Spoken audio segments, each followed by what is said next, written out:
Good evening everyone, my name is लेख शेखर शर्मा। हम पढ़ रहे हैं बायोलॉजी और आज हम पढ़ रहे हैं सेल बायोलॉजी में very very important topic prokaryotic and eukaryotic cell.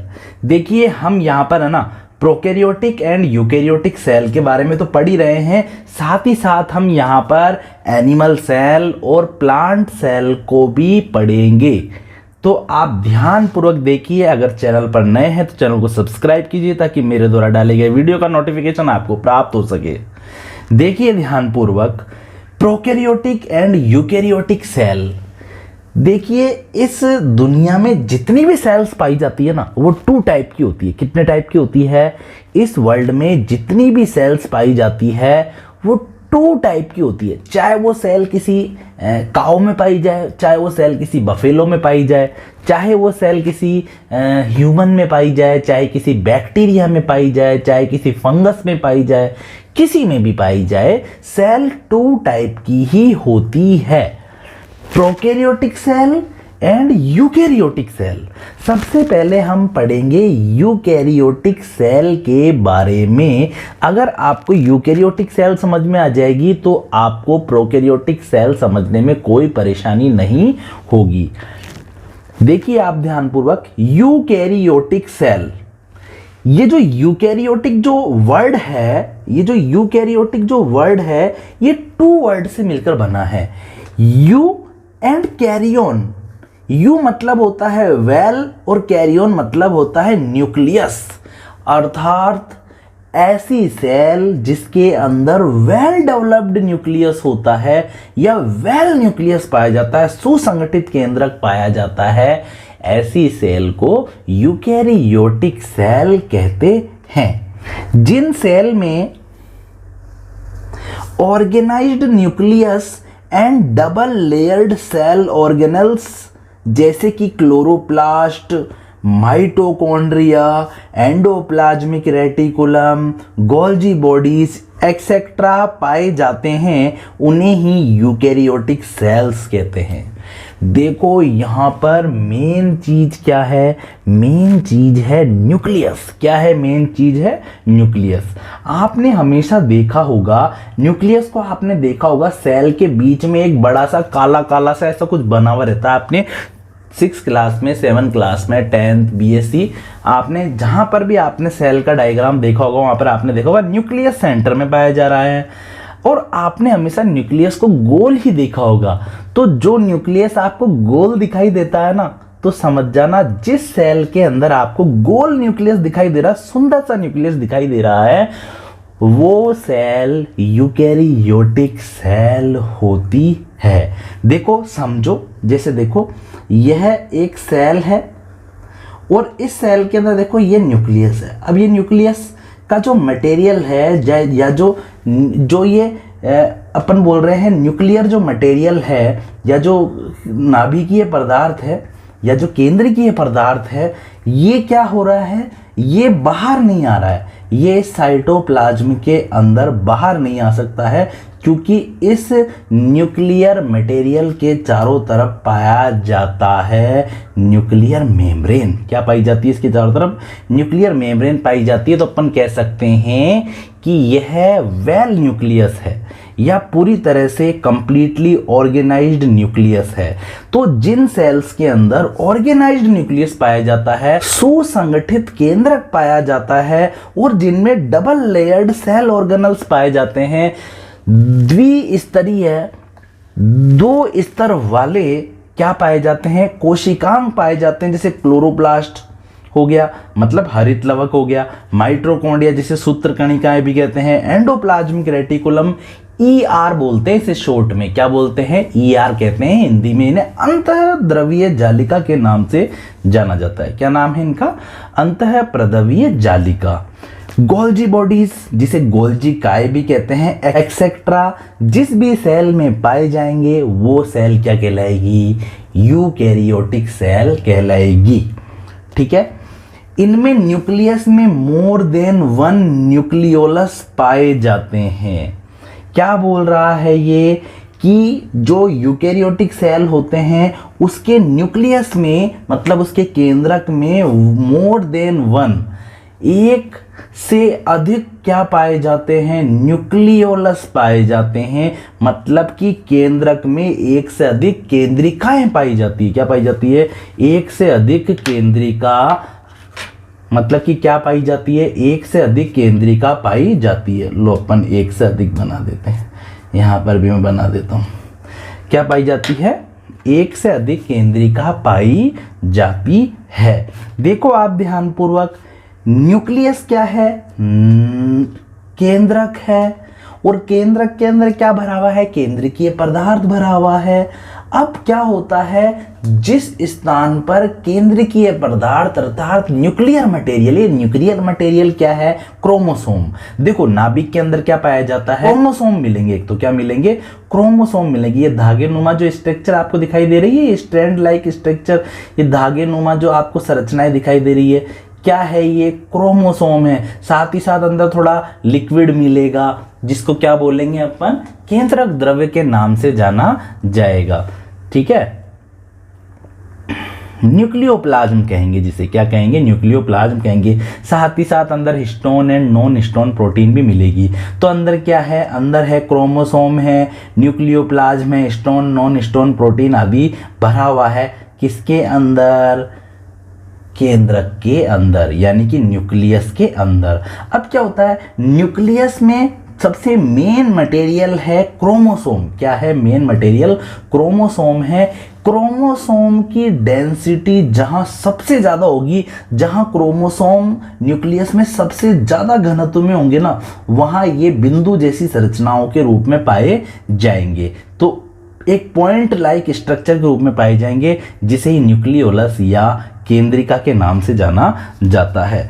Genetic materials chromosome के रूप में ऑर्गेनाइज्ड रहता है। जो आनुवांशिक पदार्थ है डीएनए, वो क्रोमोसोम के रूप में संगठित रहता है। और जो यूकैरियोटिक सेल है, उसके अंदर राइबोसोम 2 टाइप के पाए जाते हैं, 70S एंड 80S बहुत टाइप के होते हैं। यूकैरियोटिक सेल में ribosome 70S and 80S both type के होते हैं, दोनों ही प्रकार के होते हैं। अब देखिए आप ध्यानपूर्वक, 70S टाइप के राइबोसोम माइटोकॉन्ड्रिया एंड क्लोरोप्लास्ट में पाए जाते हैं। क्लोरोप्लास्ट कहाँ पाया जाता है, चलो माइटोकॉन्ड्रिया तो हमें एनिमल सेल में भी मिलेगा, प्लांट सेल में भी मिलेगा, क्योंकि सभी सेल को एनर्जी चाहिए। और सेल का पावर हाउस किसे कहते हैं, एनर्जी का प्रोडक्शन कौन करता है सेल में, माइटोकॉन्ड्रिया करता है। तो माइटोकॉन्ड्रिया तो सभी सेल में पाया ही जाएगा। ठीक है, लेकिन जो ये क्लोरोप्लास्ट है केवल किस में पाया जाता है, प्लांट सेल में पाया जाता है। तो 70S टाइप के राइबोसोम माइटोकॉन्ड्रिया एंड क्लोरोप्लास्ट में पाए जाते हैं। दोनों के दोनों ऑर्गन के ऊपर क्या पाई जा रही है, डबल लेयर मेम्ब्रेन पाई जा रही है। द्विस्तरीय कोशिकांग है ये, 2 स्तर वाले क्या है ये, कोशिकांग है। जबकि 80S टाइप के राइबोसोम केवल किस में पाए जाते हैं, साइटोप्लाज्म में पाए जाते हैं, कोशिका द्रव में बिखरे रहते हैं। इनमें डिफरेंट टाइप के ऑर्गेनल्स पाए जाते हैं, इनमें डिफरेंट सेल ऑर्गेनल्स पाए जाते हैं। यूकैरियोटिक सेल में विभिन्न प्रकार के कोशिकांग पाए जाते हैं। सेल ऑर्गेनल्स मतलब कोशिकांग पाए जाते हैं, जैसे कि माइटोकॉन्ड्रिया हो गया, गोल्जी बॉडीज हो गई, ईआर हो गई। ईआर मतलब एंडोप्लाज्मिक रेटिकुलम, जिसे क्या बोलते हैं, अंतरपर्दवीय जालिका के नाम से भी जाना जाता है। प्लास्टिड हो गया, जिसे लवक कहते हैं। क्या कहते हैं हिंदी में, लवक कहते हैं। हरित लवक, ठीक है, वर्णी लवक, अवर्णी लवक। लाइसोसोम हो गया, जिसे लेयन काय कहते हैं। परऑक्सीसोम्स हो गया, क्या हो गया, परऑक्सीसोम्स, ग्लाइऑक्सीसोम्स, स्फीरोसोम्स, राइबोसोम्स, सेंट्रोसोम। हाँ, सेंट्रोसोम केवल किस में पाया जाता है, एनिमल सेल में ही पाया जाता है। किस में पाया जाता है, केवल एनिमल सेल में ही पाया जाता है। और वैक्यूल्स वगैरह पाई जाती है, वैक्यूल्स वगैरह पाई जाती है यूकैरियोटिक सेल के अंदर। यूकैरियोटिक सेल का एग्जाम्पल क्या है, animal cell, plant cell. Animal cell and plant cell दोनों की दोनों ही यूकैरियोटिक सेल का एग्जाम्पल है। अब अपन देख लेते हैं सबसे पहले एनिमल सेल को, फिर अपन देख लेते हैं प्लांट सेल को। एनिमल सेल का शेप कैसा होता है, थोड़ा सर्कुलर होता है। प्लांट सेल का शेप थोड़ा कैसा होता है, अपन बोलते हैं आयताकार होता है। क्या होता है, सर्कुलर तो नहीं होता है। तो अपन क्या पढ़ रहे हैं, अपन यूकेरियोटिक सेल्स के बारे में पढ़ रहे हैं। एनिमल सेल और प्लांट सेल दोनों ही यूकेरियोटिक सेल है। क्यों है दोनों की दोनों यूकेरियोटिक सेल, क्योंकि दोनों के अंदर ही क्या पाया जा रहा है, वेल ऑर्गेनाइज्ड न्यूक्लियस पाया जा रहा है। और न्यूक्लियस के चारों तरफ क्या पाया जा रहा है, न्यूक्लियर मेम्ब्रेन पाई जा रही है, जिसके कारण जो न्यूक्लियर जो मटेरियल है वो साइटोप्लाज्म के अंदर बिखरता नहीं है, डिफ्यूज नहीं होता है, और जो न्यूक्लियस है वो पूरी तरह से ऑर्गेनाइज्ड बना रहता है, सुसंगठित बना रहता है। ठीक है, एनिमल सेल भी यूकेरियोटिक सेल है और जो प्लांट सेल है वो भी यूकेरियोटिक सेल है। अब अपन देख लेते हैं ध्यानपूर्वक। सबसे बाहर तो आपको पता ही है, सबसे बाहर क्या पाई जाती है, सेल मेम्ब्रेन पाई जाती है। क्या पाई जाती है, सेल मेम्ब्रेन पाई जाती है। ठीक है, सबसे सेंटर में क्या पाया जा रहा है, ये सर्कुलर, ये पाया जा रहा है न्यूक्लियस। क्या है ये, न्यूक्लियस है। क्या है ये, न्यूक्लियस है। ठीक है, और न्यूक्लियस के अंदर क्या भरा हुआ है बच्चों, न्यूक्लियोप्लाज्म भरा हुआ है। क्या भरा हुआ है, न्यूक्लियोप्लाज्म भरा हुआ है, केंद्रक द्रव्य भरा हुआ है। और इस न्यूक्लियोप्लाज्म के अंदर, केंद्रक के अंदर क्या पाई जा रही है, इसके अंदर पाए जा रहे हैं क्रोमोसोम, गुणसूत्र पाए जा रहे हैं। क्या पाए जा रहे हैं, धागे समान संरचनाएं पाई जा रही है, स्ट्रैंड लाइक स्ट्रक्चर्स पाई जा रही है। और जहां पर ये क्रोमोसोम की डेंसिटी ज़्यादा होगी वहां पर क्या बन जाते हैं, बिंदु लाइक स्ट्रक्चर बन जाती है, पॉइंट लाइक स्ट्रक्चर बन जाती है, बिंदु की समान संरचनाएं बन जाती है, जिसे न्यूक्लियोलस या केंद्रिका कहते हैं। और सबसे बड़ी बात कि ये सेल यूकेरियोटिक सेल क्यों कहला रही है, क्योंकि न्यूक्लियस के चारों तरफ क्या पाई जा रही है, न्यूक्लियर मेम्ब्रेन पाई जा रही है। इसी कारण तो एनिमल सेल का न्यूक्लियस क्या है, वेल ऑर्गेनाइज्ड न्यूक्लियस है। और सुनो, न्यूक्लियस के चारों तरफ क्या पाई जाती है, ईआर पाई जाती है, एंडोप्लाज्मिक रेटिकुलम पाई जाती है। ये रही, ये जो चारों तरफ है ना, ये एंडोप्लाज्मिक रेटिकुलम, ये न्यूक्लियस के चारों तरफ पाई जाती है। क्या काम है इसका, ये ब्रिज का काम करती है। जो साइटोप्लाज्म है और जो न्यूक्लियोप्लाज्म है उसके बीच में ब्रिज का काम कौन करता है, पदार्थों के एक्सचेंज, मटेरियल के एक्सचेंज का काम कौन करता है, मटेरियल के एक्सचेंज का वर्क कौन करता है, पदार्थों के आवागमन का कार्य कौन करता है, ये ईआर ही करती है। ठीक है, और साथ ही साथ क्या पाया जा रहा है, ऊपर सबसे ऊपर तो क्या पाई जा रही थी, सीएम पाई जा रही थी, सेल मेम्ब्रेन पाई जा रही थी। अंदर एक लिक्विड भरा रहता है सीएम के अंदर, जिसे सीपी कहते हैं, साइटोप्लाज्म कहते हैं। साइटोप्लाज्म के अंदर क्या होता है, न्यूक्लियस होता है। न्यूक्लियस के चारों तरफ क्या होती है, न्यूक्लियर मेम्ब्रेन होती है। न्यूक्लियर मेम्ब्रेन के अंदर क्या भरा रहता है, न्यूक्लियोप्लाज्म भरा रहता है। न्यूक्लियोप्लाज्म के अंदर क्या क्या होता है, क्रोमोसोम होते हैं, न्यूक्लियोलस होता है। साथ ही साथ क्या होता है, न्यूक्लियस के अलावा साइटोप्लाज्म के अंदर डिफरेंट टाइप के ऑर्गेनेल्स भी पाए जाते हैं, कोशिकांग भी पाए जाते हैं, जैसे कि गोल्जी बॉडीज पाई जा रही है। आप देखिए, गोल्जी बॉडीज पाई जा रही है, क्या होती है, क्या काम होता है, इन सब का अपन एक एक करके पढ़ेंगे। गोल्जी बॉडीज का अपन पूरे से डिसेक्शन कर देंगे पकड़ के, किसी दिन अपन नेक्स्ट जब वीडियो लेकर आएंगे। गोल्जी बॉडीज भी पाई जा रही है, लाइसोसोम पाया जा रहा है। आ रही है बात आपको समझ में। वैक्यूल्स नहीं पाई जाती है वैसे तो एनिमल सेल में, और अगर पाई जाएगी तो साइज में छोटी होती है। माइटोकॉन्ड्रिया पाए जा रहे हैं जो कि एनर्जी का प्रोडक्शन कर रहे हैं। किसका प्रोडक्शन कर रहे हैं, एनर्जी का प्रोडक्शन कर रहे हैं। ये हो गई हमारी एनिमल सेल। अब प्लांट सेल को भी अपन देख लेते हैं। कुछ चीज़ें प्लांट सेल में एनिमल सेल के समान ही होगी, लेकिन कुछ डिफरेंट भी होगा।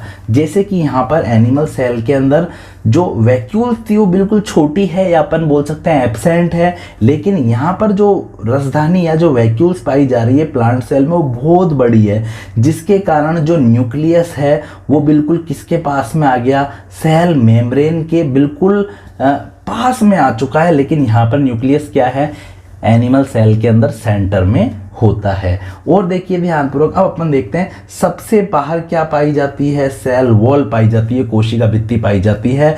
लेकिन एनिमल सेल के चारों तरफ कोई सेल वॉल नहीं पाई जाती है, बल्कि क्या पाई जाती है, केवल एक पतली सी सेल मेम्ब्रेन पाई जाती है। लेकिन प्लांट सेल के अंदर सबसे ऊपर पाई जाती है सेल वॉल। क्या होती है ये, सेल वॉल होती है, और ये डेड होती है। क्या होती है, ये डेड मटेरियल से बनी होती है, सेलुलोज से बनी होती है। ठीक है। और सेल वॉल के नीचे की तरफ जो ये ग्रीन ग्रीन सी आपको दिखाई दे रही है, ये क्या है, ये है सेल मेम्ब्रेन। क्या है ये, सेल मेम्ब्रेन है। क्या है ये, सेल मेम्ब्रेन है। और अंदर एक बड़ी सी वैक्यूल पाई जा रही है। चारों तरफ क्या पाए जा रहे हैं, ये क्लोरोप्लास्ट पाए जा रहे हैं, हरित लवक पाए जा रहे हैं, जो कि फोटोसिंथेसिस में हेल्प करते हैं। माइटोकॉन्ड्रिया भी अंदर पाए जा रहे हैं। साथ ही साथ क्या पाया जा रहा है, साथ ही साथ क्या पाया जा रहा है, जो वैक्यूल है उसके ऊपर क्या पाया जा रहा है, न्यूक्लियस पाया जा रहा है। क्या पाया जा रहा है, न्यूक्लियस पाया जा रहा है। और हाँ, एनिमल सेल और प्लांट सेल में सबसे बड़ा डिफरेंट, दो डिफरेंट है सबसे बड़े।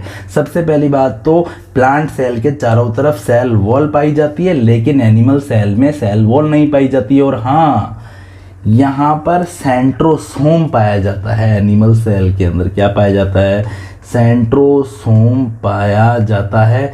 लेकिन प्लांट सेल के अंदर सेंट्रोसोम एब्सेंट रहता है, तारककाय अनुपस्थित रहता है। हरित लवक हो गए, ठीक है।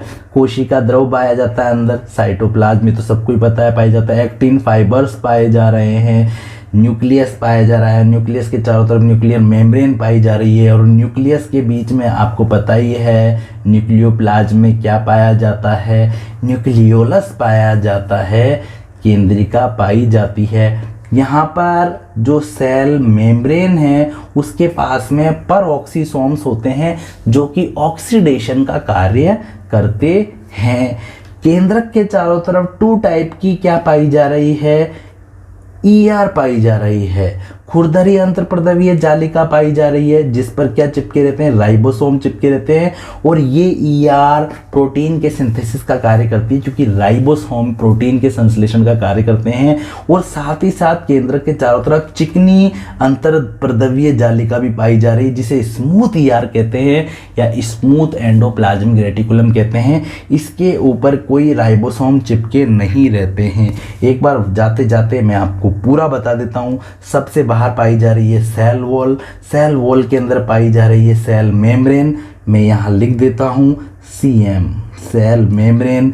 साथ ही साथ माइटोकॉन्ड्रिया पाए जा रहे हैं। राइबोसोम भी पाए जा रहे हैं थोड़े बहुत साइटोप्लाज्म के अंदर, ठीक है। राइबोसोम का क्या कार्य है, राइबोसोम का कार्य है प्रोटीन को सिंथेसिस करना। हरित लवक पाए जा रहे हैं, यानी कि क्लोरोप्लास्ट, जिसका काम है फोटोसिंथेसिस करना, ठीक है। बाकी आपको पता है साइटोप्लाज्म में तो है सारे के सारे ये ऑर्गेनल्स, तो साइटोप्लाज्म तो होगा ही, जिसे कोशिका द्रव कहते हैं, ठीक है। साथ ही साथ क्या पाए जा रहे हैं, यहाँ पर एक्टिन फाइबर पाए जा रहे हैं, जो कि मजबूती प्रदान कर रहे हैं, स्ट्रॉन्ग बना रहे हैं सेल को, ठीक है। और क्या पाया जा रहा है, न्यूक्लियस पाया जा रहा है। न्यूक्लियस के चारों तरफ न्यूक्लियर मेम्ब्रेन है। और न्यूक्लियस के अंदर क्या पाया जा रहा है, न्यूक्लियोलस पाई जा रही है, केंद्रिका पाई जा रही है। काला सा बिंदु पाया जाता है, जहाँ पर क्रोमेटिन जो होते हैं या जो क्रोमोसोम जो होते हैं वो डेंस होते हैं, उनकी डेंसिटी ज़्यादा होती है। पर ऑक्सीसोम्स पाए जा रहे हैं सेल मेम्ब्रेन के पास में, जो कि ऑक्सीडेशन का काम कर रहे हैं। साथ ही साथ माइक्रोट्यूब्यूल्स भी पाई जाती है। लाइसोसोम पाए जाते हैं, जो कि क्या करते हैं, आत्मघाती थैलियों के नाम से भी इन्हें जाना जाता है। साथ ही साथ न्यूक्लियस के चारों तरफ 2 टाइप की ER पाई जा रही है। रफ ER, जिस पे राइबोसोम चिपके रहते हैं, अटैच रहते हैं राइबोसोम। और दूसरी है स्मूथ ER, जिसके ऊपर कोई कुछ राइबोसोम वगैरह नहीं पाए जाते हैं, ठीक है। यहाँ तक आ गई आपको बात समझ में। कोशिका झिल्ली के बारे में अपन ने पढ़ ही लिया है, वैक्यूल्स बहुत बड़ी पाई ही जा रही है, ठीक है। तो आई होप जो आज अपन ने पढ़ा है यूकैरियोटिक सेल, ये तो आपको समझ में आ गई होगी बात। तो सेल 2 टाइप की होती है, prokaryotic cell and eukaryotic cell. Prokaryotic cell के अंदर, यूकैरियोटिक सेल के अंदर वेल न्यूक्लियस पाया जाता है, वेल ऑर्गेनाइज्ड न्यूक्लियस पाया जाता है। साथ ही साथ इसके अंदर क्या पाए जाते हैं, डबल लेयर सेल ऑर्गेनल्स पाए जाते हैं। इसका एग्जाम्पल क्या है, animal cell and plant cell. और यूकेरियोटिक सेल क्या है, यूकेरियोटिक सेल ऐसी सेल है जिसके अंदर वेल ऑर्गेनाइज्ड न्यूक्लियस नहीं पाया जाता है, और साथ ही साथ डबल लेयर्ड सेल ऑर्गेनल्स भी नहीं पाए जाते हैं। मतलब कि जो नेक्स्ट क्लास के अंदर अपन जो प्रोकैरियोटिक सेल पढ़ेंगे ना, वो ऐसी होगी। देख लो, ये जो क्रोमेटीन पाया जा रहा है ना, ये न्यूक्लियर मटेरियल या न्यूक्लियोप्लाज्म में जो ये क्रोमेटीन पाए जा रहे हैं, जो ये गुणसूत्र पाए जा रहे हैं, ठीक है, या अपन कह सकते हैं ये क्रोमोसोम भी कह सकते हैं, इन्हें क्रोमोसोम पाए जा रहे हैं, यूं ही बिखरे रहते हैं। ये लो साइटोप्लाज्म में ये क्रोमोसोम साइटोप्लाज्म के अंदर यूं ही बिखरे हुए हैं। क्यों? क्योंकि इसके चारों तरफ न्यूक्लियर मेम्ब्रेन नहीं पाई जाती है। तो प्रोकैरियोटिक सेल के अंदर क्या होता है, जो न्यूक्लियर जो मटेरियल है वो साइटोप्लाज्म के अंदर डिफ्यूज होता रहता है, क्योंकि न्यूक्लियस के चारों तरफ कोई भी न्यूक्लियर मेम्ब्रेन नहीं पाई जाती है। और यूकेरियोट और प्रोकैरियोटिक सेल का सबसे अच्छा और सबसे बड़ा उदाहरण क्या है, बैक्टीरिया। क्या है, बैक्टीरिया है, जीवाणु है। तो नेक्स्ट क्लास के अंदर हम पढ़ेंगे यूकेरियोटिक सेल के बारे में। ठीक है, तो आप सभी अपना ख्याल रखिए, सभी को टेक केयर।